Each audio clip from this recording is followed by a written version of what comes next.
Dalila Dragović se vratila od psihijatra i zatekla Filipa Cara u svom krevetu. Ovo joj je zasmetalo, kako su jutros imali žestoku svađu, a on je potom raskinuo sa njom. Dalila je otišla do pušionice gde je popričala otvoreno sa Markom Đedovićem o svemu. Bila sam kod psihijatra, rekla je Dalila. Brinuo se Car, dodao je Đedović.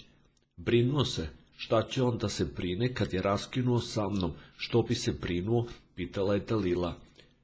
Rekao sam mu da ti je muk od njegovog pravdanja, rekao sam mu da ne sme da pije, stalno je neki problem kad je pijan.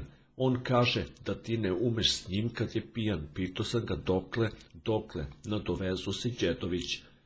Dobro si objasnio kompromis. Kompromis je kad se obe strane slože, a ne jedna, rekla je ona.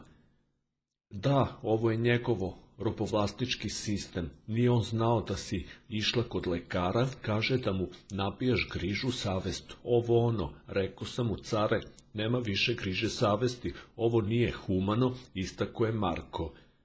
Odmah krenuo sa Anom Anđelovom da sedi, kako ne, da mu previja rane ona. Zar nisi vidio u sobi? Da, sedeli su na dvosedu, a sad spava na mom krevetu, dodala je Dragojevićka.